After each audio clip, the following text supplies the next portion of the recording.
सत श्री अकाल, स्वागत है। गौरव शुक्ला मैं हाँ तुहाडे नाल ते बुलेटिन दा आगाज़। सब तो पहला गल कांग्रेसी विधायक प्रगट सिंह दी। जी हाँ, प्रगट सिंह वड्डा बयान दे रहे ने। प्रगट सिंह सरकार से सवाल चुक रहे ने। प्रगट सिंह अपनी ही सरकार नूं कटहरे दे विच खड़ा कर रहे ने। जी हाँ, कांग्रेस विधायक प्रगट सिंह ने वड्डा बयान देंदे होए शराब नीति नूं लैके अपनी सरकार दे उत्ते सवाल चुक दित्ते ने। एक्साइज विभाग के घाटे दे लई मुख मंत्री दे उत्ते उन्हां निशाना साधिया, कहा कि सिद्धू की गल मनी हुंदी तां अज ये नुकसान ना हुंदा। प्रगट सिंह कहते हुए नजर आ रहे हैं। उन्होंने कहा कि सिद्धू ते मैं कहा सी शराब कॉरपोरेशन बनाया जाए। नवजोत सिद्धू मेरा पक्का मित्र है, असीं दोवें असूलों के उत्ते खड़े हां। माइनिंग ते एक्साइज दे विच नुकसान हो रहा, यह भी प्रगट सिंह दे वल्लों दावा किया गया। कहा कि 3 साल पहला जो वादे किए सी वो पूरे नहीं होए। तो शराब नीति नूं लैके लगातार सवाल उठ रहे हैं ते विरोधी घेर रहे हैं। 140 कांग्रेसी विधायकों के वल्लों भी कांग्रेस नूं घेरा पाया जा रहा है। प्रगट सिंह एक वड्डा नाम है हॉकी का, वड्डा नाम है हुण सियासत का, क्योंकि नवजोत सिंह सिद्धू दे नाल भी नजर आउंदे रहे ने। वो समा भी सी जदों कांग्रेस दे विच एंट्री होनी सी 2017 ਦੀਆਂ ਚੋਣਾਂ ਤੋਂ ਪਹਿਲਾਂ। तो उस समय प्रगट सिंह नवजोत सिंह सिद्धू बैठ भरा ये सारे एक तस्वीर दे विच नजर आउंदे ने। तां सिद्धू ते प्रगट दी यारी पुरानी है, दोवें खिडारी रहे ने, एक क्रिकेट का ते दूजा हॉकी का, ते हुण सियासी पिच दे उत्ते दोवें उतरे हुए ने। ते प्रगट सिंह सवाल चुक रहे ने कि जेकर सिद्धू नीति का ख्याल रखिया हुंदा तां फिर अज ये हाल ना हुंदा, शराब कॉरपोरेशन बनाया हुंदा तां इस तरह नुकसान ना हुंदा। एक्साइज दे विच 3 साल पहला ਇਹ ਗੱਲ ਹੋਈ ਸੀ ਵੀ ਹਾਂ ਵੀ ਇਹਦੀ ਕਾਰਪੋਰੇਸ਼ਨ ਬਣ ਜਾਣੀ ਚਾਹੀਦੀ ਆ। ਨਵਜੋਤ ਸਿੰਘ ਸਿੱਧੂ ਨੇ ਵੀ ਪਹਿਲੀ ਕੈਬਨਿਟ ਦੇ ਵਿੱਚ ਕਿਹਾ ਸੀਗਾ ਵੀ ਬਣ ਜਾਣੀ ਚਾਹੀਦੀ ਆ, ਪਰ ਚਲੋ ਉਦੋਂ ਇਹ ਗੱਲ ਹੋਈ ਸੀ ਵੀ ਸ਼ਾਇਦ ਹਜੇ ਟੂ ਅਰਲੀ ਆ, ਕਿਉਂਕਿ ਗਵਰਨਮੈਂਟ ਦੀ ਫਾਰਮੇਸ਼ਨ ਹੋਈ ਆ ਤੇ ਅਗਲੇ ਸਾਲ ਤੋਂ ਕਰ ਲਾਂਗੇ। ਬਟ ਅਨਫੋਰਚੂਨੇਟਲੀ ਉਹਦਾ ਕਦੀ ਇਸ ਪਾਸੇ ਨੂੰ ਅਸੀਂ ਤੁਰੇ ਵੀ ਨਹੀਂ। ਲੇਕਿਨ ਮੈਨੂੰ ਐ ਲੱਗਦਾ ਹੁੰਦਾ ਕਿ ਜੇ ਉਹ ਹੋ ਸਕਦੀ ਆ ਉਹਦੀ ਟਰਾਈ ਕਰਨੀ ਚਾਹੀਦੀ ਆ। ਜੇ ਅੱਜ ਐਵਰੇਜ 5000 ਕਰੋੜ ਦੀ ਲਗਭਗ ਹੈਗੀ ਆ ਪਲੱਸ ਮਾਈਨਸ, ਲੇਕਿਨ ਉਹਦੇ ਨਾਲ ਜੇ 10000 ਕਰੋੜ ਰੁਪਈਆ ਆ ਜਾਂਦਾ ਤੇ ਸਾਡੀ 3 ਸਾਲਾਂ ਦੇ ਵਿੱਚ 15000 ਕਰੋੜ ਰੁਪਈਆ ਜਿਹੜਾ ਵੱਧ ਸਕਦਾ ਸੀ। ਐਂਡ ਸਿਮਿਲਰਲੀ ਜਿਹੜੀ ਮਾਈਨਿੰਗ ਹੈਗੀ ਆ, ਉਹ ਸ਼ਰਾਬ ਤਾਂ ਹਰ ਪਿੰਡ ਦੇ ਵਿੱਚ ਠੇਕਾ ਹੈਗਾ। ਮੈਨੂੰ ਨਹੀਂ ਲੱਗਦਾ ਕਿ ਹੋਮ ਡਿਲੀਵਰੀ ਵਾਲੀ ਗੱਲ ਕੋਈ ਸਾਨੂੰ ਕਰਨੀ ਚਾਹੀਦੀ ਆ, ਕਿਉਂਕਿ ਜਿਹਨੂੰ ਜ਼ਰੂਰਤ ਹੈਗੀ ਆ ਉਹ ਉੱਥੋਂ ਆਣ ਕੇ ਠੇਕੇ ਤੋਂ ਲੈ ਲਵੇ। ਮੇਰਾ ਖਿਆਲ ਹਰ ਪਿੰਡ ਦੇ ਵਿੱਚ ਠੇਕਾ ਹੈਗਾ। ਸੋ ਮੈਨੂੰ ਤਾਂ ਨਹੀਂ ਲੱਗਦਾ ਕਿ ਉਹਦੇ ਵਿੱਚ ਕੋਈ, ਔਰ ਮੈਨੂੰ ਲੱਗਦਾ ਇਹਦੇ ਲਈ ਠੇਕੇਦਾਰ ਵੀ ਤਿਆਰ ਨਹੀਂ ਹੈਗੇ। ਨਹੀਂ ਦੇਖੋ, ਗੱਲ ਸੁਣਦੇ ਤਾਂ ਹੈਗੇ ਆ, ਕਿਉਂਕਿ ਅਖਬਾਰਾਂ 'ਚ ਵੀ ਪੜ੍ਹਦੇ ਆ ਜਾਂ ਖਬਰਾਂ 'ਚ ਵੀ ਦੇਖਦੇ ਹੈਗੇ ਆ। ਕੁਛ ਲੋਕਾਂ ਦੇ ਜਿਹੜਾ ਉਹ ਮੂੰਹ ਤੋਂ ਵੀ ਸੁਣਦੇ ਹੈਗੇ ਆ, ਔਰ ਕੁਛ ਕੁ ਪ੍ਰੈਸ ਦੇ ਵਿੱਚ ਜਦੋਂ ਪਰਚੇ ਦਿੱਤੇ ਜਾਂਦੇ ਹੈਗੇ ਆ। ਇਹਦਾ ਮਤਲਬ ਕਿਤੇ ਨਾ ਕਿਤੇ ਨਜਾਇਜ਼ ਸ਼ਰਾਬ ਤਾਂ ਵਿਕਦੀ ਹੈ। ਨਜਾਇਜ਼ ਸ਼ਰਾਬ ਵੀ ਇੱਕ ਇਸ਼ੂ ਹੈਗਾ, ਉਹ ਵੀ ਅਸੀਂ ਕੰਟਰੋਲ ਕਰਨਾ ਜਾਂ ਕਰ ਰਹੇ, ਕਿਉਂਕਿ ਸੀਐਮ ਸਾਹਿਬ ਨੇ ਇਸੇ ਕਰਕੇ ਤਾਂ ਜਿਹੜੀਆਂ ਸਖਤ ਹਦਾਇਤਾਂ ਵੀ 2-3 ਦਿਨ ਪਹਿਲਾਂ ਇਸ਼ੂ ਕੀਤੀਆਂ। ਇਹਦਾ ਮਤਲਬ ਇਹ ਹੋਇਆ ਵੀ ਕਿਤੇ ਨਾ ਕਿਤੇ ਉਹਨਾਂ ਨੂੰ ਇਸ ਗੱਲ ਦੀ ਫੀਡਬੈਕ ਹੋਊਗੀ ਤੇ ਤਾਂ ਹੀ ਸਖਤ ਹਦਾਇਤਾਂ ਦਿੱਤੀਆਂ ਹੈਗੀਆਂ ਵੀ ਤਾਂ अपनी सरकार से सवाल चुक रहे हैं ते दूजे पासे उन्होंने जुबान से सिद्धू की तारीफ भी है। प्रगट सिंह ने कहा कि नवजोत सिंह सिद्धू उन्होंने चंगा बंदा है ते मेरा पक्का मित्र है, लोग जो मर्जी कहन मैनू फर्क नहीं पैंदा।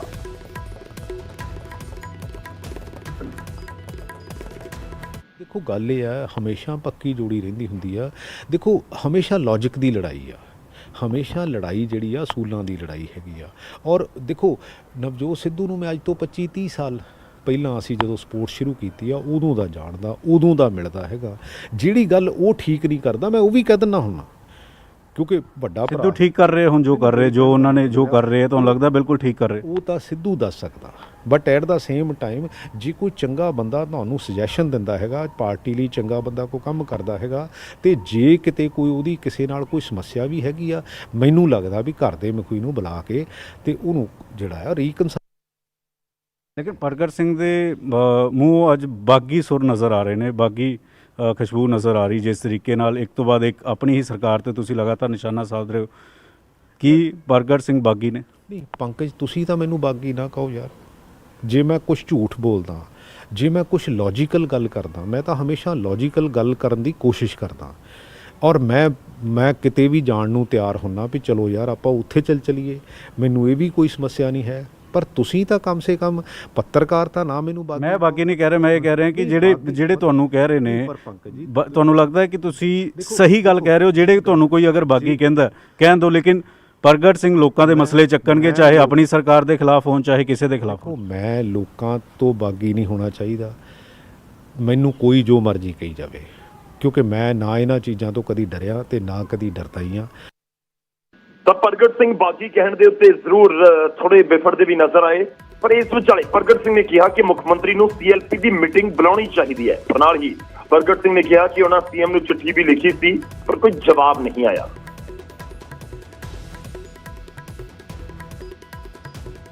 ਕਿਹਾ ਕਿ CLP ਦੀ ਬੈਠਕ ਹਰ 15 ਦਿਨਾਂ ਬਾਅਦ 20 ਦਿਨ ਬਾਅਦ ਸੱਦਣੀ ਚਾਹੀਦੀ ਹੈ। ਕਿਉਂ ਲੱਗਦਾ ਤੁਹਾਨੂੰ CLP ਦੀ ਬੈਠਕ ਸੱਦਣ ਦੀ ਲੋੜ ਹੈ? ਨਹੀਂ, ਮੈਨੂੰ ਲੈ ਲੱਗਦਾ ਹੁੰਦਾ ਕਿ ਸਟੇਕ ਹੋਲਡਰ ਆ ਸਾਰੇ MLAs, ਤੇ MLAs ਦੀ ਬੁਲਾ ਕੇ ਗੱਲ ਸੁਣਨੀ ਚਾਹੀਦੀ। ਜੋ ਉਹਨਾਂ ਦੀ ਜਾਇਜ਼ ਗੱਲ ਹੈਗੀ ਉਹ ਵੀ ਸੁਣਨੀ ਚਾਹੀਦੀ ਆ, ਜੇ ਕੋਈ ਉਹਨਾਂ ਦੀ ਸਮੱਸਿਆ ਹੈਗੀ ਉਹ ਵੀ ਸੁਣਨੀ ਚਾਹੀਦੀ ਆ, ਔਰ ਜੇ ਉਹ ਕੋਈ ਨਜਾਇਜ਼ ਗੱਲ ਕਰਦੇ ਆ ਤਾਂ ਉਹਨਾਂ ਨੂੰ ਵੀ ਕਨਵੇ ਕਰਨੀ ਚਾਹੀਦੀ ਆ। ਮੈਂ ਨਹੀਂ ਕਹਿੰਦਾ ਕਿ ਉਹਨਾਂ ਨੂੰ ਨਹੀਂ ਕਨਵੇ ਕਰਨੀ ਚਾਹੀਦੀ, ਕਿਉਂਕਿ ਸਟੇਟ ਦੇ ਕੋਲ ਇੰਟੈਲੀਜੈਂਸੀਆ ਹੁੰਦਾ, ਹੋਰ ਬੜੇ ਸੋਰਸਸ ਹੁੰਦੇ ਆ ਵੀ ਹਾਂ ਵੀ ਕਿੱਥੇ ਕੀ ਹੋ ਰਿਹਾ, ਕਿੱਥੇ ਕੀ ਨਹੀਂ ਹੋ ਰਿਹਾ। ਸੋ ਇਸ ਕਰਕੇ ਮੈਨੂੰ ਲੱਗਦਾ ਇਟ ਇਜ਼ ਏ ਵਾਈਸ ਵਰਸਾ, ਔਰ ਉਹਦੇ ਨਾਲ ਹੁੰਦਾ ਵੀ ਕੀ ਆ, ਇੱਕ ਕੋਰਡੀਅਲ ਇਨਵਾਇਰਨਮੈਂਟ ਜਿਹੜਾ ਬਣਿਆ ਰਹਿੰਦਾ, ਔਰ ਉਸ ਕੋਰਡੀਅਲ ਇਨਵਾਇਰਨਮੈਂਟ ਦੇ ਵਿੱਚ ਤੁਸੀਂ ਬੈਟਰ ਰਿਜ਼ਲਟ ਜਿਹੜੇ ਤੁਸੀਂ ਜਦੋਂ ਚਿੱਠੀਆਂ ਲਿਖਦੇ ਹੋ, ਤੁਸੀਂ ਕਹਿੰਦੇ ਹੋ ਕਿ 1 ਮਹੀਨਾ ਪਹਿਲਾਂ ਚਿੱਠੀ ਲਿਖੀ, ਮੁੱਖ ਮੰਤਰੀ ਦਾ ਕੋਈ ਜਵਾਬ ਨਹੀਂ ਆਇਆ, ਕੋਈ ਐਕਸ਼ਨ ਨਹੀਂ ਹੋਇਆ। ਅਗਰ ਕਾਂਗਰਸ ਦੇ ਵਿਧਾਇਕਾਂ ਦਾ ਹੀ ਜਵਾਬ ਮੁੱਖ ਮੰਤਰੀ ਨਹੀਂ ਦੇ ਰਹੇ, ਤੁਸੀਂ ਤਾਂ ਦੱਸ ਰਹੇ ਹੋ ਕਿ ਕਿਵੇਂ ਚੀਜ਼ਾਂ ਠੀਕ ਹੋ ਸਕਦੀਆਂ ਨੇ, ਅਗਰ ਉਸ ਦਾ ਜਵਾਬ ਨਹੀਂ ਆ ਰਿਹਾ ਤਾਂ ਫਿਰ ਕਿਵੇਂ ਹੋਏਗਾ? ਦੇਖੋ, ਅਸੀਂ ਤਾਂ ਬੇਸਿਕਲੀ ਦੇਖੋ ਅਲਟੀਮੇਟਲੀ ਕਿਤੇ ਨਾ ਕਿਤੇ ਤੁਸੀਂ ਟੱਲ ਤਾਂ ਖੜਕਾਈ ਸਕਦੇ ਆ, ਠੀਕ ਹੈ ਨਾ, ਤੁਸੀਂ ਕਹਿ ਤਾਂ ਸਕਦੇ ਹੀ ਆ ਨਾ, ਮੈਂ ਕੋਈ ਸਰਕਾਰ ਨਹੀਂ ਹੈ, ਲੇਕਿਨ ਸਰਕਾਰ ਦਾ ਇੱਕ ਛੋਟਾ ਜਿਹਾ ਹਿੱਸਾ ਆ। ਲੇਕਿਨ ਤੁਸੀਂ ਘੰਟੀ ਖੜਕਾ ਰਹੇ ਹੋ, ਲੇਕਿਨ ਅੱਗੋਂ ਜਵਾਬ ਨਹੀਂ ਆ ਰਿਹਾ। ਨਹੀਂ, ਬਾਕੀਆਂ ਨੂੰ ਵੀ ਸੋਚਣਾ ਚਾਹੀਦਾ, ਬਾਕੀ ਕੌਣ? ਬਾਕੀ ਵਿਧਾਇਕ ਵੀ ਉੱਠਣ, ਬਾਕੀ MLAs, ਬਾਕੀ ਮਿਨਿਸਟਰਸ ਜਿਹੜੇ ਆ, ਉਹਨਾਂ ਨੂੰ ਵੀ ਇਹ ਕਹਿਣਾ ਚਾਹੀਦਾ ਹੈਗਾ ਵੀ ਆਹ ਗੱਲ ਠੀਕ ਹੈਗੀ, ਆਹ ਗੱਲ ਗਲਤ ਹੈਗੀ ਆ, ਕਿਉਂਕਿ ਐਂਡ ਆਫ ਦਾ ਡੇ ਤਾਂ ਸਾਡਾ ਕੰਮ ਤਾਂ ਇਹੀ ਆ ਨਾ ਵੀ ਅਸੀਂ coordination between the government and the public, ਉਹਦੇ ਬੈਸਟ ਇੰਟਰਸਟ ਦੇ ਵਿੱਚ ਕੀ ਹੋ ਸਕਦਾ, ਸਾਨੂੰ ਉਹ ਕਰਨ ਦੀ ਜ਼ਰੂਰਤ।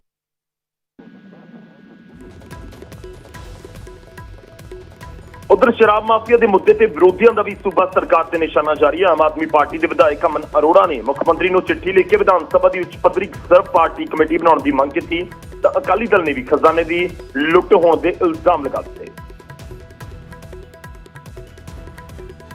ਮੈਂ ਪੰਜਾਬ ਦੇ ਮੁੱਖ ਮੰਤਰੀ ਕੈਪਟਨ ਅਮਰਿੰਦਰ ਸਿੰਘ ਜੀ ਨੂੰ ਅੱਜ ਇੱਕ ਚਿੱਠੀ ਲਿਖੀ ਹੈ, ਜਿਸ ਦੇ ਵਿੱਚ ਮੈਂ ਉਹਨਾਂ ਨੂੰ ਬੇਨਤੀ ਕੀਤੀ ਹੈ ਕਿ ਪਿਛਲੇ ਹਫ਼ਤੇ 10 ਦਿਨ ਤੋਂ ਜਿਸ ਤਰੀਕੇ ਦੇ ਨਾਲ ਸ਼ਰਾਬ ਨੇ ਪੰਜਾਬ ਸਰਕਾਰ ਦੇ ਵਿੱਚ ਪੁਆੜੇ ਪਵਾਏ ਨੇ, ਮਾਲੀਏ ਦਾ ਬਹੁਤ ਵੱਡਾ ਨੁਕਸਾਨ ਹੋਇਆ ਔਰ ਪੰਜਾਬ ਦੀ ਸਿਆਸੀ ਜਮਾਤ ਦੇ ਅਕਸ ਨੂੰ ਬਹੁਤ ਵੱਡਾ ਧੱਕਾ ਜਿਹੜਾ ਉਹ ਪੂਰੇ ਮੁਲਕ ਦੇ ਵਿੱਚ ਲੱਗਿਆ। ਓਰੀਜਨਲ ਡਿਸਟਿਲਰੀਆਂ ਦੇ ਨਾਲ ਦੀਆਂ ਨਕਲੀ ਨਜਾਇਜ਼ ਡਿਸਟਿਲਰੀਆਂ ਨੇ ਜਿਹੜੀਆਂ ਉਹ ਲਗਾਈਆਂ ਜਾਂਦੀਆਂ ਨੇ, ਜਿੱਥੇ ਓਰੀਜਨਲ ਸ਼ਰਾਬ ਦੇ ਨਾਲ ਦੀ ਬਿਲਕੁਲ ਹੂ ਸ਼ਰਾਬ ਹੈ ਜਿਹੜੀ ਉਹ ਤਿਆਰ ਕੀਤੀ ਜਾਂਦੀ ਹੈ ਬਿਨਾਂ ਐਕਸਾਈਜ਼ ਡਿਊਟੀ ਪੇ ਕੀਤੇ। ਸੋ ਮੈਂ ਕੈਪਟਨ ਅਮਰਿੰਦਰ ਸਿੰਘ ਨੂੰ ਇਹ ਗੁਜ਼ਾਰਿਸ਼ ਕੀਤੀ ਅੱਜ ਕਿ ਜੇ ਉਹਨਾਂ ਦੇ ਮਹਿਕਮੇ ਨੂੰ ਇਹ ਗੱਲਾਂ ਸਿੰਪਲ ਗੱਲਾਂ ਸਮਝ ਨਹੀਂ ਆ ਰਹੀਆਂ ਹੈਗੀਆਂ ਤੇ ਤੁਸੀਂ ਇੱਕ ਸਰਵ ਪਾਰਟੀ ਆਮ ਆਦਮੀ ਪਾਰਟੀ ਤੁਹਾਨੂੰ ਨਾਮ ਦੇ ਦਿੰਦੀ ਹੈ, ਸਰਵ ਪਾਰਟੀ MLAs ਦੀ ਇੱਕ ਉੱਚ ਪੱਧਰੀ ਕਮੇਟੀ ਹੈ ਜਿਹੜੀ ਪੰਜਾਬ ਵਿਧਾਨ ਸਭਾ ਦੀ ਬਣਾ ਦਿਓ। 15 ਦਿਨਾਂ ਦੇ ਵਿੱਚ ਅਸੀਂ ਦੁੱਧ ਦਾ ਦੁੱਧ, ਪਾਣੀ ਦਾ ਪਾਣੀ ਕਰ ਦਾਂਗੇ। ਤੇ ਮੈਂ ਮੁੱਖ ਮੰਤਰੀ ਸਾਹਿਬ ਨੂੰ ਪੁੱਛਣਾ ਚਾਹੁੰਦਾ ਕਿ ਇੰਨੀ ਕੁਝ ਕਮਾਈ ਕਰਨ ਦੇ ਬਾਅਦ ਇਹ ਕੀ ਨੈਸੈਸਿਟੀ ਸੀ ਕਿ ਤੁਸੀਂ ਕਰਫਿਊ ਦੇ ਦੌਰਾਨ ਚੋਰੀ ਉਧਰ ਕਹਿੰਦੇ ਜੀ 676 ਕਰੋੜ ਰੁਪਈਆ ਠੇਕੇਦਾਰਾਂ ਦਾ ਸ਼ਰਾਬ ਦਾ ਘਾਟਾ ਬਣ ਗਿਆ, ਉਹਦਾ ਵੀ ਦੇਖ ਲਓ ਹਿਸਾਬ ਕਿਤਾਬ ਪੂਰਾ ਹੋ ਗਿਆ। ਹਾਲੇ ਹੋਰ ਕਿਸੇ ਦਾ ਹਿਸਾਬ ਨਹੀਂ ਹੋਇਆ ਵੀ ਉਹਨਾਂ ਨੂੰ ਦੇਣਾ ਪੈਣਾ 676 ਕਰੋੜ ਰੁਪਈਆ, ਜਿਹੜੀ ਬਲੈਕ 'ਚ ਸ਼ਰਾਬ ਵਿਕੀ ਉਹਦਾ ਕੋਈ ਕੀਮਤ ਨਹੀਂ, ਤੇ ਇਧਰ ਮਾਈਨਿੰਗ ਦੇ ਠੇਕੇਦਾਰ ਦਾ ਹੋ ਗਿਆ। ਇਹ ਕੋਈ ਸਾਡੀ ਸਰਕਾਰ ਕਰੋਨਾ ਦੇ ਐਪੀਡੈਮਿਕ ਦੇ ਵਿੱਚ ਪੰਜਾਬ ਦੇ ਖਜ਼ਾਨੇ ਦੀ ਲੁੱਟ ਕਰ ਰਹੀ ਹੈ। ਅਸੀਂ ਬੇਨਤੀ ਕਰਦੇ ਹਾਂ ਕਿ ਇਹਦੀ ਹਾਈ ਲੈਵਲ ਤੇ ਇੰਡੀਪੈਂਡੈਂਟ ਇਨਕੁਆਇਰੀ ਇਹਦੀ ਵੀ ਹੋਵੇ। ਤਾਂ ਸ਼ਰਾਬ ਦੀ ਨੀਤੀ ਦੇ ਉੱਤੇ ਇਸ ਸਮੇਂ ਸੂਬੇ ਦੇ ਵਿੱਚ ਸਿਆਸਤ ਹੋ ਰਹੀ ਹੈ। ਅੱਗੇ ਵਧਦੇ ਤੇ ਹੁਣ ਗੱਲ ਹੋਵੇਗੀ ਕਰੋਨਾ ਦੇ ਮਾਮਲਿਆਂ ਦੀ। ਕਰੋਨਾ ਦੇ ਮਾਮਲੇ ਦੇਸ਼ ਦੇ ਵਿੱਚ ਲਗਾਤਾਰ ਵਧਦੇ ਹੋਏ ਨਜ਼ਰ ਆ ਰਹੇ ਨੇ ਤੇ ਪਿਛਲੇ 24 ਘੰਟਿਆਂ 'ਚ ਅਸੀਂ ਜ਼ਿਕਰ ਕਰੀਏ 5000 ਕਰੀਬ ਨਵੇਂ ਕੇਸ ਫਿਰ ਤੋਂ ਸਾਹਮਣੇ ਆਏ ਨੇ। ਪਿਛਲੇ 2 ਦਿਨਾਂ ਦਾ ਅਸੀਂ ਜ਼ਿਕਰ ਕਰਦੇ ਹਾਂ ਤਾਂ 10000 ਦੇ ਕਰੀਬ ਮਾਮਲੇ ਸਾਹਮਣੇ ਆ ਗਏ ਤੇ ਹੁਣ ਤੁਹਾਨੂੰ ਦੱਸ ਦਈਏ ਕਿ ਪੂਰੇ ਦੇਸ਼ ਦੇ ਵਿੱਚ ਹਾਲ ਕੀ ਹੈ 1 ਲੱਖ ਦੇ ਪਾਰ ਪਹੁੰਚ ਚੁੱਕਿਆ ਹੈ ਕਰੋਨਾ ਮਰੀਜ਼ਾਂ ਦਾ ਅੰਕੜਾ ਜੋ ਹੁਣ ਤੱਕ ਪੋਜ਼ਿਟਿਵ ਪਾਏ ਗਏ ਨੇ। ਦੇਸ਼ ਦੇ ਵਿੱਚ ਹੁਣ ਤੱਕ 1,139 ਕੇਸ ਸਾਹਮਣੇ ਆ ਚੁੱਕੇ ਨੇ। 3100 ਤੋਂ ਜ਼ਿਆਦਾ ਲੋਕਾਂ ਦੀ ਮੌਤ ਹੋ ਚੁੱਕੀ ਹੈ। ਉਧਰ ਗੱਲ ਕੀਤੀ ਜਾਵੇ ਰਿਕਵਰੀ ਰੇਟ ਦੀ ਤਾਂ ਰਿਕਵਰੀ ਰੇਟ ਵੀ ਬਹੁਤ ਜ਼ਬਰਦਸਤ ਹੈ। ਤਕਰੀਬਨ 40% ਦੇ ਨੇੜੇ ਪਹੁੰਚਿਆ ਹੈ ਜਿਹੜਾ ਰਿਕਵਰੀ ਰੇਟ ਹੈ ਦੇਸ਼ ਦੇ ਵਿੱਚ। ਹੁਣ ਤੱਕ 39,173 ਮਰੀਜ਼ ਠੀਕ ਵੀ ਹੋਏ ਨੇ। ਤਾਂ ਇਹ ਭਾਰਤ ਦੀ ਇਸ ਸਮੇਂ ਪੂਰੇ ਦੇਸ਼ ਦੀ ਤਸਵੀਰ ਅਸੀਂ ਤੁਹਾਨੂੰ ਦਿਖਾਉਣ ਦੀ ਕੋਸ਼ਿਸ਼ ਕਰ ਰਹੇ ਹਾਂ। ਬਹੁਤ ਸਾਰੇ ਸੂਬੇ ਅਜਿਹੇ ਨੇ ਜੋ ਸਭ ਤੋਂ ਜ਼ਿਆਦਾ ਇਸ ਸਮੇਂ ਪ੍ਰਭਾਵਿਤ ਨਜ਼ਰ ਆਉਂਦੇ ਨੇ, ਚਾਹੇ ਮਹਾਰਾਸ਼ਟਰ ਹੋਵੇ, ਦਿੱਲੀ ਹੋਵੇ, ਤਾਂ ਕੇਸਿਸ ਲਗਾਤਾਰ ਸਾਹਮਣੇ ਆਏ ਨੇ। ਉੱਥੇ ਗਿਣਤੀ ਪੂਰੇ ਦੇਸ਼ ਦੇ ਵਿੱਚ 1 ਲੱਖ ਤੋਂ ਪਾਰ ਇਸ ਸਮੇਂ ਕੋਰੋਨਾ ਪੋਜ਼ਿਟਿਵ ਕੇਸਿਸ ਦੀ ਪਹੁੰਚ ਚੁੱਕੀ ਹੈ।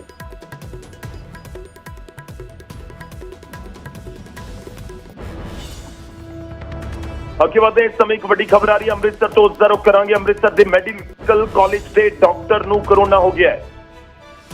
ਜੀ ਹਾਂ, ਜੂਨੀਅਰ ਰੈਜ਼ੀਡੈਂਟ ਡਾਕਟਰ ਦੀ ਰਿਪੋਰਟ ਪੋਜ਼ਿਟਿਵ ਆਈ ਹੈ। ਗੁਰੂ ਨਾਨਕ ਦੇਵ ਹਸਪਤਾਲ ਦੇ ਵਿੱਚ ਭਰਤੀ ਕਰਵਾਇਆ ਗਿਆ, ਆਈਸੋਲੇਟ ਕੀਤਾ ਗਿਆ ਸਰਜਰੀ ਵਾਰਡ ਦੇ ਵਿੱਚ। ਤੇ doctor junior resident doctor duty ਦੇ ਰਹੇ ਸਨ ਤੇ ਮੈਡੀਕਲ ਕਾਲਜ ਅੰਮ੍ਰਿਤਸਰ ਦੇ ਵਿੱਚ ਤੈਨਾਤ ਸੀ। ਉਹਨਾਂ ਦੇ ਵਿੱਚ ਲੱਛਣ ਪਾਏ ਗਏ ਤੇ ਉਸ ਤੋਂ ਬਾਅਦ ਉਹਨਾਂ ਦਾ ਟੈਸਟ ਕਰਵਾਇਆ ਗਿਆ ਤੇ ਇਸ ਸਮੇਂ ਜੋ ਜਾਣਕਾਰੀ ਹੈ ਕਿ ਰਿਪੋਰਟ ਪੋਜ਼ਿਟਿਵ ਆ ਗਈ ਹੈ। ਤਾਂ ਜਿਹੜੇ ਫਰੰਟ ਲਾਈਨਰਸ ਨੇ ਉਹਨਾਂ ਦੇ ਉੱਤੇ ਲਾਜ਼ਮੀ ਤੌਰ ਤੇ ਇੱਕ ਵੱਡਾ ਖਤਰਾ ਪਹਿਲੇ ਦਿਨ ਤੋਂ ਹੀ ਨਜ਼ਰ ਆ ਰਿਹਾ ਹੈ। ਬਹੁਤ ਸਾਰੀਆਂ ਥਾਵਾਂ ਦੇ ਉੱਤੇ ਰਿਪੋਰਟਸ ਪੋਜ਼ਿਟਿਵ ਆਉਣ ਦੀਆਂ ਜਾਣਕਾਰੀਆਂ ਮਿਲਦੀਆਂ ਨੇ ਤੇ ਇੱਕ ਹੋਰ ਮੈਡੀਕਲ ਕਾਲਜ ਦੇ ਡਾਕਟਰ ਨੂੰ ਕੋਰੋਨਾ ਹੋਇਆ। ਰੁਕ ਕਰਦੇ ਹਾਂ, ਰਾਜੀਵ ਸ਼ਰਮਾ ਮੇਰੇ ਸਹਿਯੋਗੀ ਇਸ ਸਮੇਂ ਫੋਨ ਲਾਈਨ ਤੇ ਸਾਡੇ ਨਾਲ ਨੇ। ਰਾਜੀਵ ਜੀ, ਕੁਝ ਤੁਹਾਡੇ ਕੋਲ ਇਸ ਸਮੇਂ ਜਾਣਕਾਰੀ? ਫਰੰਟ ਲਾਈਨਰਸ ਨੇ, ਕੋਰੋਨਾ ਯੋਧਾ ਇਹਨਾਂ ਨੂੰ ਕਿਹਾ ਜਾ ਰਿਹਾ ਹੈ, ਪਰ ਕਿਤੇ ਨਾ ਕਿਤੇ ਖੁਦ ਵੀ ਲਪੇਟ ਦੇ ਵਿੱਚ ਆ ਰਹੇ ਨੇ। ਜੀ ਹਾਂ, ਬਿਲਕੁਲ ਗੌਰਵ। ਸਭ ਤੋਂ ਪਹਿਲਾਂ ਤਾਂ ਜਿਹੜੀ ਤੁਸੀਂ ਗੱਲ ਕਹੀ ਕਿ ਫਰੰਟ ਲਾਈਨ ਵਾਰੀਅਰ ਇਹਨਾਂ ਨੂੰ ਕਿਹਾ ਜਾ ਰਿਹਾ, ਔਰ ਇਹ ਜਿਹੜੇ ਫਰੰਟ ਲਾਈਨ ਵਾਰੀਅਰ ਨੇ ਇਹਨਾਂ ਦਾ ਇਹ ਕਹਿਣਾ ਕਿ ਆਪਣੀ ਡਿਊਟੀ ਹਾਲੇ ਵੀ ਇਹ ਤਨਦੇਹੀ ਦੇ ਨਾਲ ਨਿਭਾਉਂਦੇ ਰਹਿਣਗੇ। ਪਰ ਇੱਕ ਖਤਰਾ ਜ਼ਰੂਰ ਹੁਣ ਇਹਨਾਂ ਦੇ ਸਿਰ ਦੇ ਉੱਪਰ ਮੰਡਰਾ ਰਿਹਾ, ਕਿਉਂਕਿ ਇੱਕ ਜੋ ਜੂਨੀਅਰ ਰੈਜ਼ੀਡੈਂਟ ਡਾਕਟਰ ਜੋ ਕਿ ਅੰਮ੍ਰਿਤਸਰ ਦੀ ਮੈਡੀਕਲ ਕਾਲਜ ਦਾ ਹੀ ਸਟੂਡੈਂਟ ਸੀ ਔਰ ਅੰਮ੍ਰਿਤਸਰ ਦੇ ਗੁਰੂ ਨਾਨਕ ਦੇਵ ਹਸਪੀਟਲ ਦੇ ਵਿੱਚ ਸਰਜੀਕਲ ਵਾਰਡ ਦੇ ਵਿੱਚ ਜੋ ਹੈ ਉਹ ਆਪਣੀ ਡਿਊਟੀ ਨਿਭਾ ਰਿਹਾ ਸੀ। ਔਰ ਇਸ ਨੂੰ 6 ਦਿਨ ਪਹਿਲਾਂ ਕੁਆਰੰਟਾਈਨ ਕਰਵਾਇਆ ਗਿਆ ਸੀ ਔਰ ਕੁਆਰੰਟਾਈਨ ਸੈਂਟਰ ਦੇ ਵਿੱਚ ਜੋ ਸੈਂਪਲ ਲਿਆ ਗਿਆ ਸੀ ਉਸ ਦੀ ਰਿਪੋਰਟ ਕੱਲ ਜੋ ਹੈ ਉਹ ਮਾਫ ਕਰਨਾ ਪੋਜ਼ਿਟਿਵ ਆਈ, ਜਿਸ ਤੋਂ ਬਾਅਦ ਹੁਣ ਇਸ ਨੂੰ ਆਈਸੋਲੇਸ਼ਨ ਵਾਰਡ ਦੇ ਵਿੱਚ ਭਰਤੀ ਕਰਵਾਇਆ ਗਿਆ। ਤਾਂ ਪਰ ਜੇਕਰ ਅਸੀਂ ਡਾਕਟਰਾਂ ਦੇ ਮਨੋਬਲ ਦੀ ਗੱਲ ਕਰੀਏ ਤਾਂ ਉਸ ਦੇ ਵਿੱਚ ਕਿਸੇ ਤਰ੍ਹਾਂ ਦਾ ਕੋਈ ਵੀ ਫਰਕ ਜਿਹੜਾ ਉਹ ਨਜ਼ਰ ਨਹੀਂ ਆਇਆ। ਡਾਕਟਰਾਂ ਦੇ ਨਾਲ ਅਸੀਂ ਗੱਲਬਾਤ ਕਰਨ ਦੀ ਕੋਸ਼ਿਸ਼ ਕੀਤੀ ਔਰ ਫੋਨ ਤੇ ਅਸੀਂ ਸੰਪਰਕ ਕਰਨ ਦੀ ਜਦੋਂ ਉਹਨਾਂ ਦੇ ਨਾਲ ਇਹ ਜਾਣਨ ਦੀ ਕੋਸ਼ਿਸ਼ ਕੀਤੀ ਕਿ ਆਖਿਰਕਾਰ ਕਿਸ ਤਰੀਕੇ ਦੇ ਨਾਲ ਇਹ ਜਿਹੜਾ ਡਾਕਟਰ ਹੈ ਇਹ ਪੋਜ਼ਿਟਿਵ ਕਿਉਂ ਆਇਆ, ਤਾਂ ਇਹ ਵੀ ਗੱਲ ਸਾਹਮਣੇ ਆ ਰਹੀ ਹੈ ਕਿ ਇਹ ਜਿਹੜਾ ਜੋ ਰੈਜ਼ੀਡੈਂਟ ਡਾਕਟਰ ਹੈ ਇਸ ਦੇ ਵਿੱਚ ਕਿਸੇ ਤਰ੍ਹਾਂ ਦਾ ਕੋਈ ਲੱਛਣ ਜੋ ਹੈ ਇਹ ਸਿੰਪਟੋਮੈਟਿਕ ਇਸ ਨੂੰ ਦੱਸਿਆ ਜਾ ਰਿਹਾ ਔਰ ਇਹ ਵੀ ਕਿਹਾ ਜਾ ਰਿਹਾ ਕਿ ਸਿਹਤ ਉਸਦੀ ਬਿਲਕੁਲ ਠੀਕ ਹੈ, ਪਰ ਪੋਜ਼ਿਟਿਵ ਆਉਣ ਤੋਂ ਬਾਅਦ ਹੁਣ ਉਸ ਨੂੰ ਆਈਸੋਲੇਸ਼ਨ ਵਾਰਡ ਦੇ ਵਿੱਚ ਰੱਖਿਆ ਗਿਆ। ਥੋੜੇ ਦਿਨਾਂ ਬਾਅਦ ਫਿਰ ਜਦੋਂ ਟੈਸਟ ਇਸ ਦਾ ਲਿਆ ਜਾਏਗਾ ਉਸ ਤੋਂ ਬਾਅਦ ਇਹ ਸਪਸ਼ਟ ਹੋਏਗਾ ਕਿ ਉਸ ਦੀ ਰਿਪੋਰਟ ਨੈਗੇਟਿਵ ਕਦੋਂ ਤੱਕ ਆਉਂਦੀ ਹੈ। ਪਰ ਫਿਲਹਾਲ ਇਹ ਖਬਰ ਹੈ ਕਿ ਇੱਕ ਜਿਹੜੇ ਡਾਕਟਰ ਜਿਹੜੇ ਕਿ ਕੋਰੋਨਾ ਦੇ ਨਾਲ ਜਿਹੜੇ ਸੰਕਰਮਿਤ ਜਿਹੜੇ ਮਰੀਜ਼ ਨੇ ਜਿਨ੍ਹਾਂ ਦੀ ਦੇਖਭਾਲ ਕਰ ਰਹੇ ਨੇ ਤਾਂ ਉਹ ਵੀ ਕਿਤੇ ਨਾ ਕਿਤੇ ਹੁਣ ਇਸ ਦੀ ਚਪੇਟ ਦੇ ਵਿੱਚ ਆਉਂਦੇ ਨਜ਼ਰ ਆ ਰਹੇ ਨੇ। ਜੀ ਕਰੋ। ਸ਼ੁਕਰੀਆ, ਧੰਨਵਾਦ ਸਾਡੇ ਨਾਲ ਜੁੜਨ ਦੇ ਲਈ, ਪੂਰੀ ਗੱਲਬਾਤ ਦੇ ਲਈ ਰਾਜੀਵ। ਤਾਂ ਫਰੰਟ ਲਾਈਨਰ ਯੋਧੇ ਅਸੀਂ ਇਹਨਾਂ ਨੂੰ ਕਹਿ ਰਹੇ ਹਾਂ, ਹਰ ਕੋਈ ਅੱਜ ਕਹਿ ਰਿਹਾ ਡਾਕਟਰਾਂ ਦਾ ਜ਼ਿਕਰ ਹਰ ਪਾਸੇ ਹੋ ਰਿਹਾ ਤੇ ਇਸ ਵਿਚਾਲੇ ਡਾਕਟਰਾਂ ਦੀ ਰਿਪੋਰਟ ਜਦੋਂ ਪੋਜ਼ਿਟਿਵ ਆਉਂਦੀ ਹੈ ਤਾਂ ਕਿਤੇ ਨਾ ਕਿਤੇ ਜ਼ਿਆਦਾ ਦਿੱਕਤ ਹੈ। ਕਹਿ ਰਹੇ ਮੈਡੀਕਲ ਕਾਲਜ ਦੇ ਵਿੱਚ ਜੂਨੀਅਰ ਰੈਜ਼ੀਡੈਂਟ ਡਾਕਟਰ ਤੈਨਾਤ ਸਨ ਜਿਨ੍ਹਾਂ ਦੀ ਰਿਪੋਰਟ ਪੋਜ਼ਿਟਿਵ ਆਈ ਹੈ ਤੇ ਉਹਨਾਂ ਨੂੰ ਆਈਸੋਲੇਟ ਕਰ ਦਿੱਤਾ ਗਿਆ ਹੈ।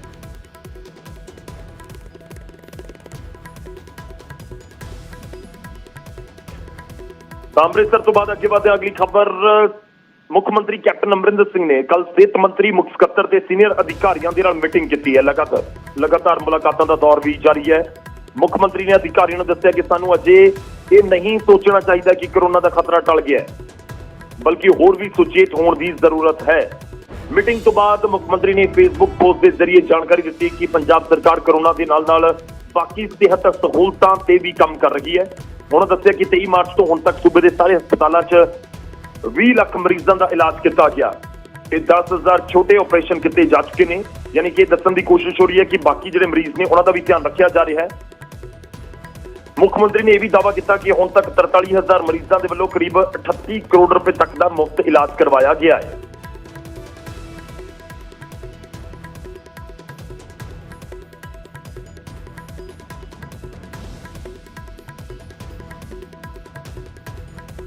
ਉਧਰ ਮੁੱਖ ਮੰਤਰੀ ਵੱਲੋਂ ਕੀਤੀ ਰਿਵਿਊ ਮੀਟਿੰਗ ਨੂੰ ਲੈ ਕੇ ਅਕਾਲੀ ਦਲ ਨੇ ਤੰਜ ਕੱਸਿਆ। ਅਕਾਲੀ ਦਲ ਨੇ ਕਿਹਾ ਕਿ ਮੁੱਖ ਮੰਤਰੀ ਨੇ ਆਪਣੀ ਮੀਟਿੰਗ 'ਚ ਮੁੱਖ ਸਕੱਤਰ ਨੂੰ ਸ਼ਾਮਲ ਕਰਕੇ ਮੰਤਰੀਆਂ ਨੂੰ ਉਹਨਾਂ ਦੀ ਥਾਂ ਦੱਸ ਦਿੱਤੀ ਹੈ।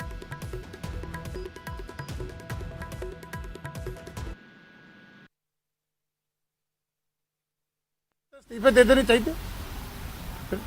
ਜਿਹੜੀ ਕੋਈ ਨਵੀਂ ਕੈਬਨਿਟ ਜਿਹੜੀ ਹੈਗੀ ਆ ਮੁੱਖ ਮੰਤਰੀ ਸਾਹਿਬ ਦੀ ਮਰਜ਼ੀ ਦੀ ਬਣ ਜਾਵੇ। ਇਹਨਾਂ ਦਾ ਭਰੋਸਾ ਨਹੀਂ ਰਿਹਾ ਮੁੱਖ ਮੰਤਰੀ ਸਾਹਿਬ ਨੂੰ ਇਹਨਾਂ ਦੀ ਇੱਜ਼ਤ ਦਾ ਧਿਆਨ ਨਹੀਂ ਹੈ ਤੇ ਛੱਡ ਦੇਣ। ਅਸੀਂ ਤਾਂ ਇਹ ਕਹਿ ਸਕਦੇ ਹਾਂ ਵੀ ਇਦੋਂ ਵੱਧ ਹੋਰ ਕੀ ਹੋਣੀ ਹੈ। ਦੇਖੋ ਤੁਸੀਂ ਔਨ ਰਿਕਾਰਡ ਕਿਹਾ ਉੱਠ ਕੇ ਵੀ ਜੇ ਚੀਫ ਸੈਕਟਰੀ ਸਾਹਿਬ ਆਉਣਗੇ ਅਸੀਂ ਉਸ ਮੀਟਿੰਗ 'ਚ ਨਹੀਂ ਆਵਾਂਗੇ ਤੇ ਹੁਣ ਚੀਫ ਸੈਕਟਰੀ ਸਾਹਿਬ ਬੈਠੇ ਆ ਤਾਂ ਹੁਣ ਅਸੀਂ ਤਾਂ ਇਹ ਕਹਾਂਗੇ ਵੀ ਭਾਈ ਇਦੋਂ ਵੱਧ ਨਾ ਕਰਾਓ। ਹੁਣ ਬੜੀ ਹੋ ਗਈ ਹੈ, ਕੈਬਨਿਟ ਮਿਨਿਸਟਰ ਦੀ ਬੜੀ ਵੱਡੀ ਇੱਜ਼ਤ ਹੁੰਦੀ ਹੈ ਤੇ ਘੱਟੋ ਘੱਟ ਉਹਦੀ ਇੱਜ਼ਤ ਰੱਖੋ, ਉਸ ਅਹੁਦੇ ਦੀ ਆਪਣਾ ਛੱਡ ਦਿਓ।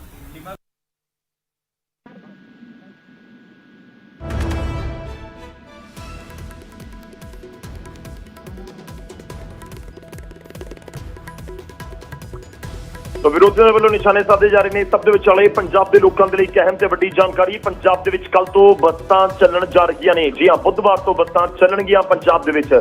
ਸਰਕਾਰੀ ਤੇ ਪ੍ਰਾਈਵੇਟ ਦੋਵੇਂ ਬੱਸਾਂ ਨੂੰ ਚਲਾਉਣ ਦੀ ਮਨਜ਼ੂਰੀ ਦੇ ਦਿੱਤੀ ਗਈ ਹੈ ਸੂਬਾ ਸਰਕਾਰ ਦੇ ਵੱਲੋਂ। ਸ਼ਰਤਾਂ ਉਹੀ ਨੇ, ਸੋਸ਼ਲ ਡਿਸਟੈਂਸਿੰਗ ਦਾ ਧਿਆਨ ਰੱਖਣਾ ਹੋਵੇਗਾ। 50% ਸਵਾਰੀਆਂ ਦੇ ਨਾਲ ਹੀ ਬੱਸ ਚਲਾਉਣ ਦੀ ਇਜਾਜ਼ਤ ਹੋਵੇਗੀ। ਯਾਨੀ ਕਿ ਜੇਕਰ ਬੱਸ ਦੇ ਵਿੱਚ ਬੈਠਣ ਦੀ ਥਾਂ ਹੈ 50 ਲੋਕਾਂ ਦੀ ਤਾਂ 25 ਸਵਾਰੀਆਂ ਹੀ ਚੜਾਈਆਂ ਜਾ ਸਕਣਗੀਆਂ, 25 ਸਵਾਰੀਆਂ ਹੀ ਬਿਠਾਈਆਂ ਜਾ ਸਕਣਗੀਆਂ। ਤੇ ਇਹ ਵੀ ਨਾਲ ਹੀ ਹਦਾਇਤਾਂ ਜਾਰੀ ਕੀਤੀਆਂ ਗਈਆਂ ਨੇ ਕਿ ਸਿਹਤ ਜਾਂਚ ਤੇ ਬੱਸਾਂ ਨੂੰ ਸੈਨੀਟਾਈਜ਼ ਕਰਨਾ ਵੀ ਜ਼ਰੂਰੀ ਹੋਵੇਗਾ। ਸਿਰਫ ਸ਼ਹਿਰੀ ਖੇਤਰ ਦੇ ਵਿੱਚ ਸ਼ੁਰੂ ਹੋਵੇਗੀ ਬੱਸ ਸੇਵਾ। ਪੇਂਡੂ ਖੇਤਰਾਂ ਦੇ ਵਿੱਚ ਬੱਸਾਂ ਚਲਾਉਣ ਦਾ ਅਜੇ ਫੈਸਲਾ ਨਹੀਂ ਲਿਆ ਗਿਆ ਹੈ। ਯਾਨੀ ਕਿ ਜਿਹੜੀਆਂ ਮੇਨ ਰੂਟਸ ਦੇ ਉੱਤੇ ਬੱਸਾਂ ਉੱਥੇ ਹੀ ਚੱਲਣਗੀਆਂ। ਸਟੇਟ ਹਾਈਵੇਜ਼ ਤੇ ਵੀ ਉਮੀਦ ਹੈ ਕਿ ਬੱਸਾਂ ਕੱਲ ਤੋਂ ਦੌੜਨ ਲੱਗਣਗੀਆਂ। ਤੇ ਖਾਸ ਇਹ ਵੀ ਹੈ ਕਿ ਸਰਕਾਰੀ ਅਤੇ ਪ੍ਰਾਈਵੇਟ ਦੋਵਾਂ ਨੂੰ ਹੀ ਇਜਾਜ਼ਤ ਦਿੱਤੀ ਗਈ ਹੈ। ਰੋਜ਼ਗਾਰ ਕਿਉਂਕਿ ਵੱਡੇ ਪੱਧਰ ਦੇ ਉੱਤੇ ਜੁੜਿਆ ਹੁੰਦਾ ਤਾਂ ਸਰਕਾਰ ਲਾਜ਼ਮੀ ਤੌਰ ਤੇ ਇਸ ਦਾ ਵੀ ਧਿਆਨ ਰੱਖ ਰਹੀ ਹੈ। ਤਾਂ ਸਾਫ਼ ਕਰ ਦਿੱਤਾ ਗਿਆ ਟਰਾਂਸਪੋਰਟ ਮੰਤਰੀ ਦੇ ਵੱਲੋਂ ਵੀ ਕਿ ਬੁੱਧਵਾਰ ਤੋਂ ਬੱਸਾਂ ਪੰਜਾਬ ਦੇ ਵਿੱਚ ਚੱਲ ਸਕਣਗੀਆਂ। बसेस चलाने के लिए हम लोगों ने मशवरा किया है। हम लोग सोच रहे हैं कि बसेस जो हैं हम बुधवार से शुरू कर दें, पर जो बसेस शुरू की जाएंगी उसमें अगर 50 सीटर बस है तो उसमें 25 लोग ही बैठेंगे और डिस्ट्रिक्ट टू डिस्ट्रिक्ट तक बस जाएगी, उसमें बीच में कोई स्टॉप नहीं होगा। तो वो एक डिस्ट्रिक्ट से दूसरे डिस्ट्रिक्ट तक जाएगी, कोई स्टॉप नहीं होगा। ये हम लोग अभी स्टेट के अंदर अंदर हम लोग शुरू करेंगे। अगर हमें लगा डिमांड बढ़ रही है तो फिर हम और स्टेट्स के साथ बातचीत करने के बाद फिर हम लोग आगे बढ़ेंगे। ਇਸ ਸਮੇਂ ਇੱਕ ਵੱਡੀ ਖਬਰ ਆ ਰਹੀ ਹੈ, ਉਸ ਦਾ ਰੁਖ ਕਰਾਂਗੇ ਸ਼ਿਮਲਾ ਤੋਂ। ਸ਼ਿਮਲਾ ਦੇ ਵਿੱਚ ਅੱਗ ਦਾ ਤਾਂਡਵ। ਜੀ ਹਾਂ, ਅੱਗ ਲੱਗੀ ਹੈ ਤੇ ਅੱਗ ਲੱਗਣ ਦੀ ਵਜ੍ਹਾ ਨਾਲ ਵੱਡੇ ਪੱਧਰ ਦੇ ਉੱਤੇ ਨੁਕਸਾਨ ਹੋਇਆ ਹੈ। ਲੱਕੜੀ ਦਾ 3 ਮੰਜ਼ਿਲਾ ਮਕਾਨ ਸੜ ਕੇ ਸੁਆਹ ਹੋ ਗਿਆ। ਅੱਗ ਨੇ 3 ਘਰ ਬੇਘਰ ਕਰ ਦਿੱਤੇ ਜਿਹੜੇ ਉਸ ਦੇ ਵਿੱਚ ਪਰਿਵਾਰ ਰਹਿ ਰਹੇ ਸੀ। ਫਾਇਰ ਬ੍ਰਿਗੇਡ ਨੇ ਲੋਕਾਂ ਦੀ ਮਦਦ ਦੇ ਨਾਲ ਅੱਗ ਉੱਤੇ ਕਾਬੂ ਪਾਇਆ। ਜਾਨੀ ਨੁਕਸਾਨ ਤੋਂ ਬਚਾ ਰਿਹਾ ਹੈ। ਰੋਹੜ ਦੇ ਪਿੰਡ ਬੜਿਆਰ ਦੀ ਇਹ ਘਟਨਾ ਦੱਸੀ ਜਾ ਰਹੀ ਹੈ। ਰੋਹੜੂ ਦੇ ਪਿੰਡ ਬੜਿਆਰ ਦੀ ਘਟਨਾ ਦੱਸੀ ਜਾ ਰਹੀ ਹੈ। ਸ਼ਿਮਲਾ ਦੇ ਵਿੱਚ ਅੱਗ ਲੱਗਣ ਦੀ ਘਟਨਾ ਸਾਹਮਣੇ ਆਈ ਹੈ। ਸ਼ਿਮਲਾ ਦੇ ਵਿੱਚ ਅੱਗ ਦਾ ਤਾਂਡਵ ਹੈ ਤੇ ਅੱਗ ਦੀ ਵਜ੍ਹਾ ਦੇ ਨਾਲ ਨੁਕਸਾਨ ਲੋਕਾਂ ਦਾ ਹੋਇਆ ਹੈ। ਲੱਕੜੀ ਦਾ 3 ਮੰਜ਼ਿਲਾ ਮਕਾਨ ਸੜ ਕੇ ਸੁਆਹ ਹੋ ਗਿਆ। ਪਹਾੜੀ ਇਲਾਕਾ ਹੈ, ਪਹਾੜੀ ਸੂਬਾ ਹੈ, ਬਰਫ਼ਬਾਰੀ ਹੁੰਦੀ ਰਹਿੰਦੀ ਹੈ ਕਿ ਉੱਥੇ ਜਿਹੜੇ ਮਕਾਨ ਨੇ ਉਹ ਇਸ ਤਰੀਕੇ ਨਾਲ ਹੀ ਬਣਾਏ ਜਾਂਦੇ ਨੇ ਕਿ ਜ਼ਿਆਦਾ ਲੱਕੜੀ ਦੇ ਹੁੰਦੇ ਨੇ। ਤੇ ਨਤੀਜਾ ਦੇਖੋ, ਅੱਗ ਲੱਗਣ ਦੀ ਵਜ੍ਹਾ ਨਾਲ ਪੂਰਾ ਸੜ ਕੇ ਸੁਆਹ ਹੋ ਗਿਆ।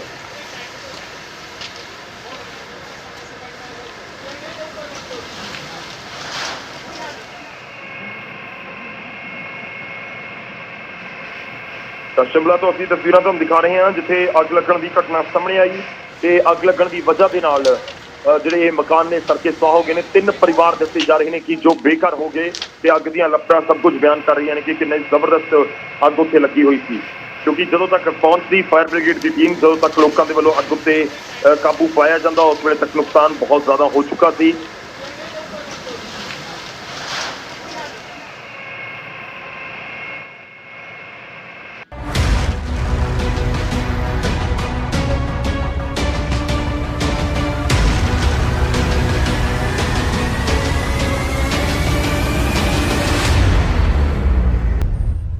ਖਬਰ ਲਵਾਂਗੇ ਮਨਾਲੀ ਲੇਹ ਨੈਸ਼ਨਲ ਹਾਈਵੇ ਤੋਂ ਜੋ ਬਹਾਲ ਕਰ ਦਿੱਤਾ ਗਿਆ ਹੈ। ਜੀ ਹਾਂ, 6 ਮਹੀਨੇ ਤੋਂ ਇਹ ਹਾਈਵੇ ਬੰਦ ਪਿਆ ਸੀ ਤੇ BRO ਦੇ ਜਵਾਨਾਂ ਨੇ ਦਿਨ ਰਾਤ ਮਿਹਨਤ ਕਰਕੇ ਇਹ ਹਾਈਵੇ ਖੋਲ ਦਿੱਤਾ। ਖਤਰਨਾਕ ਮਾਰਗਾਂ ਦੇ ਵਿੱਚੋਂ ਇੱਕ ਮਨਾਲੀ ਲੇਹ ਨੈਸ਼ਨਲ ਹਾਈਵੇ ਕਿਹਾ ਜਾਂਦਾ ਹੈ। ਸਾਲ ਦੇ ਕਰੀਬ 6 ਮਹੀਨੇ ਤੱਕ ਜਿਹੜਾ ਇਹ ਬੰਦ ਰਹਿੰਦਾ ਹੈ ਕਿਉਂਕਿ ਬਰਫ਼ਬਾਰੀ ਬਹੁਤ ਵੱਡੇ ਪੱਧਰ ਦੇ ਉੱਤੇ ਹੁੰਦੀ ਹੈ, ਬਹੁਤ ਜ਼ਬਰਦਸਤ ਬਰਫ਼ਬਾਰੀ ਹੁੰਦੀ ਹੈ। ਪਰ ਮਨਾਲੀ ਨੇ ਲੇਹ ਨੈਸ਼ਨਲ ਹਾਈਵੇ ਨੂੰ ਬਹਾਲ ਕੀਤਾ ਗਿਆ ਹੈ BRO ਦੇ ਜਵਾਨਾਂ ਦੇ ਵੱਲੋਂ ਕਰੜੀ ਮਿਹਨਤ ਤੋਂ ਬਾਅਦ। सीमा सड़क संगठन ने आज बड़ी मशक्कत के बाद लेह मनाली रोड खोल दिया है तो हमारे इस समय MP जो लद्दाख के हैं उनसे जानना चाहेंगे कि उन्हें जो है इस मार्ग के खुलने से कितने फ़ायदा मिलने वाला है, क्योंकि कोविड-19 का जो दौर चला हो इससे कितने फ़ायदा मिलने वाला है और इसके साथ साथ क्या वो रहेगा इस बारे में। मैं समझता हूँ ये मार्ग हमारे लद्दाख के लिए एक लाइफ लाइन है, और जैसे कि पूरे हिंदुस्तान ही नहीं पूरे दुनिया इस समय मैं बारालाचा दर्रे के ऊपर हूँ, तो आज जो है वाहनों की आवाजाही जो है मनाली लेह रोड पर होने जा रही है।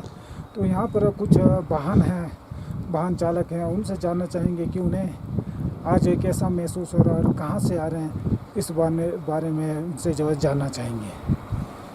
अच्छा, आपका नाम क्या है और कहाँ पहली बार जा रहे हैं, तो लेह में कैसा महसूस हो रहा है आपको? मेरा नाम जीवन कुमार है, मैं नेपाल के रहने वाला हूँ। मैं टैंकर लेके जा रहा हूँ, आर्मी के लिए तेल लेके जा रहा हूँ जी। और अच्छा खुशहाली लग रहा है, सब लोग मिल के जा रहे हैं। हम जा रहे ले सामान हमारे पास सारा कुछ है, खाने पीने का सब कुछ है। हाँ जी, रास्ता थोड़ा ख़राब है इसलिए। हाँ जी।